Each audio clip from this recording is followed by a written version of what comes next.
주말 증시 브리핑 시작하겠습니다. 키워드 정리해보면 S&P 500 지수 연중 최고치로 마감을 했고요.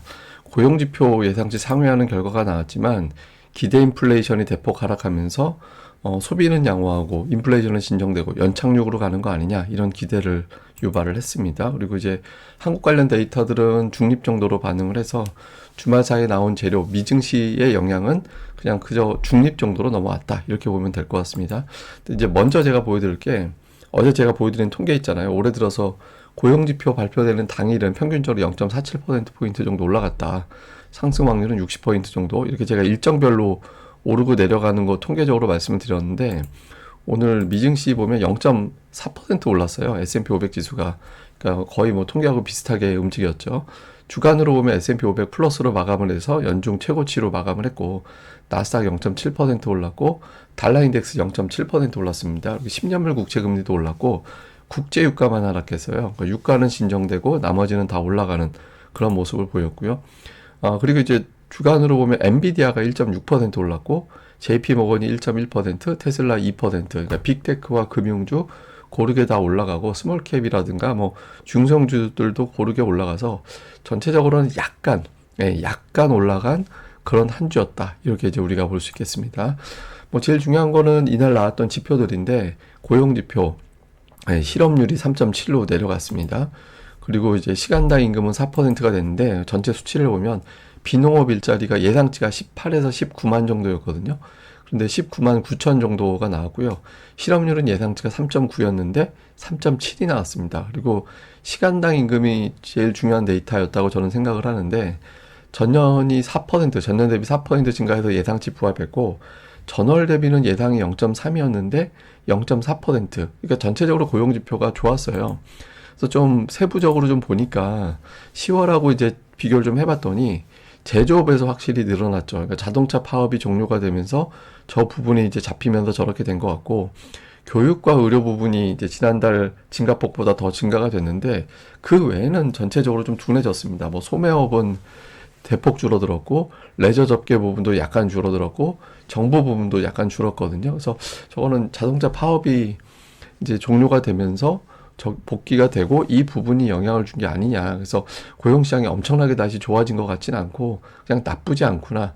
경착륙 갈 만한 상황까지는 아니구나. 그러니까 이렇게 이제 시장에서는 해석을 한 것 같습니다. 그래도 어쨌든 고용지표가 잘 나왔기 때문에 금리를 여기서 안 내리겠구나. 이런 우려를 또 자극할 수 있었잖아요. 그런데 이거를 조금 진정시켜주는 게 미시간대 지표였습니다.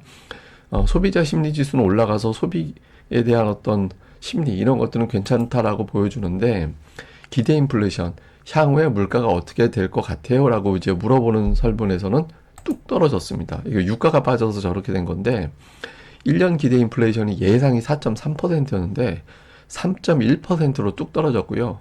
5년 기대 인플레이션은 예상이 3.1%였는데 2.8%로 떨어졌습니다. 그러니까 물가가 지난달에는 엄청 올라갈 거라고 봤는데 지금은 이제 물가가 좀 내려갔는데 이런 심리가 더 우세해진 거예요.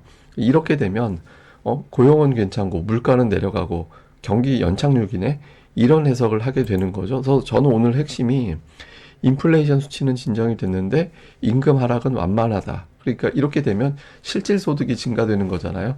실질 소득이 증가되는데 인플레이션은 진정되는 거니까 이게 이제 바로 연착륙이죠.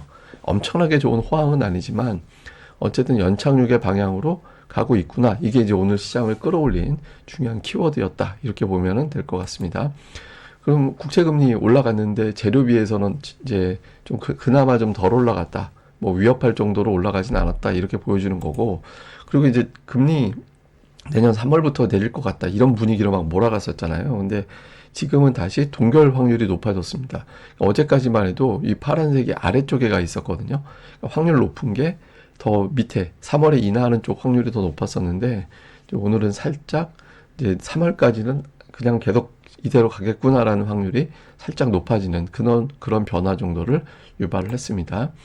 자, 주요 종목으로 보면 애플이 오늘 올라가서 이제 다시 3조 달러 회복을 했거든요. 올라간 폭은 그렇게 크진 않았는데 시가총액 3조 달러의 어떤 저주 뭐 이런 게 있었잖아요. 근데 어쨌든 3조 달러를 회복을 했고 모건 스탠리에서 목표 주가 220달러. 그러니까 AI와 비전 프로에 대한 기대감 등등 중국에서는 뭐 중국에 대한 우려, 경쟁 우려가 있지만 서비스 부분이 상쇄한다. 이런 이제 얘기를 하면서 220달러 목표주가 살짝 올렸거든요. 이제 긍정적인 어떤 영향을 받으면서 300달러, 3조 달러 시가총액 회복을 했고요.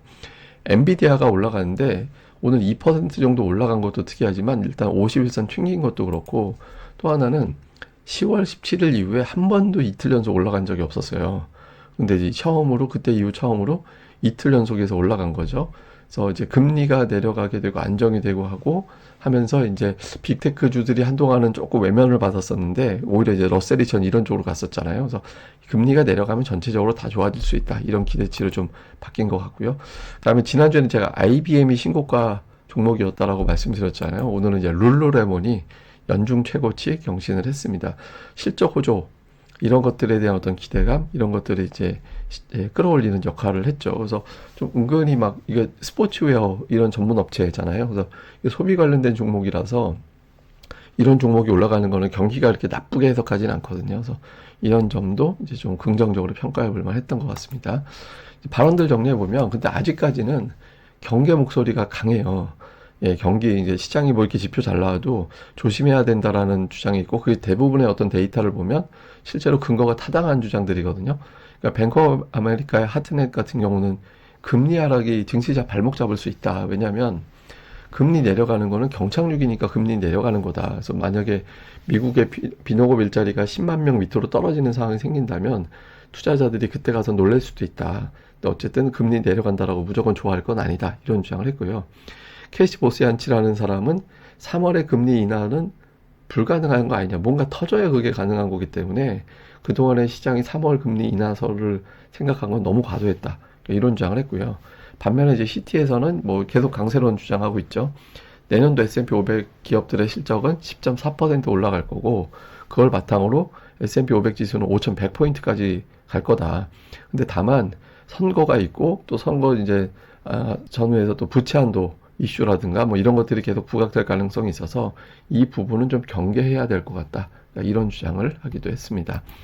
자, 한국 관련된 지표들 보면 MSCI 한국지수 0.58% 올랐는데 이게 이제 환율이 올라서 환율을 감안하고도 같이 봐야 되고 어제 우리 증시 마감된 것도 같이 봐야 되는데 어쨌든 미증시 올라갔지만 어제 우리 증시가 미리 반응한 게 있어서 뭐 그렇게 크게 올라갔다 이렇게 보긴 애매한 것 같고요. 야간 선물은 거의 보합으로 끝났습니다. 그래서 이걸 토대로 보면 우리 증시는 거의 뭐 중립 정도. 예, 미증시 상황은 왜냐면 이제 금리가 또 올라간 것도 있고 달러 강세를 보인 것도 있어서 미증시 올라가는 것보다는 주로 그냥 업종별 반응할 가능성이 일단 있어 보인다. 이 정도로 보면 되겠습니다. 자, 시장 요약해서 보면 예상치 상회한 고용은 일단 투자들이 잠깐 이제 걱정하긴 했지만 연착륙 기대감으로 이제 상쇄가 됐고, 다음에 이제 빅테크 내에서도 좀 차별화가 되는 게 종목들이 뭐 아마존하고 마이크로소프트가 이번 주에 별로 올라간 게 없어요. 근데 뭐 애플, 엔비디아, 알파벳 이런 것들은 또 올라갔잖아요. 그래서 약간 이제 빅테크 내에서도 좀 차별화가 되는 그런 형태가 나타나고 있고, 그다음에 국제 유가가 7주 연속 하락했는데 5년 내 처음이거든요. 그래서 유가가 계속 하락하고 있고 여기서 또 미국 정부는 계속 비축유를 쌓고 있습니다. 그래서 유가가 너무 올라가면 그 쌓아놓고 있다가 나중에 또 팔겠다는 얘기죠.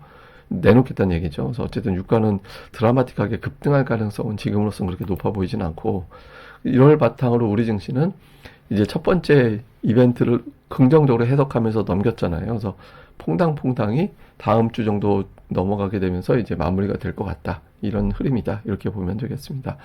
자, 근데 저는 어저께 되게 재밌는 현상이 있었잖아요. 양도세 기사 삭제 해프닝이라고 저는 타이틀을 걸었는데 어제 처음에 이제 양도세 상향한다라는 기사가 나왔고, 그러다가 이제 저녁 오후에 이제 마감되고 나서 대주주 기준 30억 상향 검토, 기재부는 검토하고 있지 않다.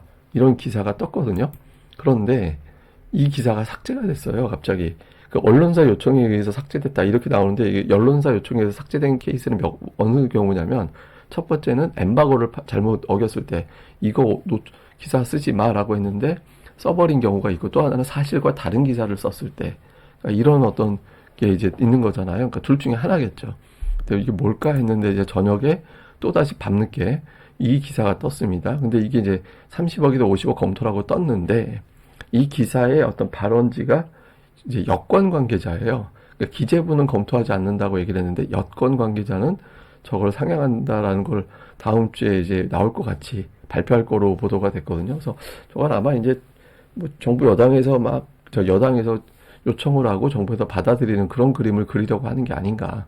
근데 이게 사실은 뭐 정치적으로 보면은 저쪽 저 어딥니까? 저 여권 입장에서는 이 카드 쓸만한 카드긴 하잖아요. 뭐 써서 해놓고 예를 들어 무산돼도 뭐 자기네 책임 아니었어 뭐 이렇게 해버리면 그만이라서 어떤 형태가 됐든 계속 이슈는 될 것 같습니다. 결과가 어떻게 나올지는 이제 잘 모르겠지만 어쨌든 계속 이슈가 돼서 주식시장에 어떤 변동성을 유발하는 재료가 될 가능성은 있어 보인다. 이제 이거는 계속 이제 기사 팩트 여부는 좀 확인을 해봐야 될 것 같습니다.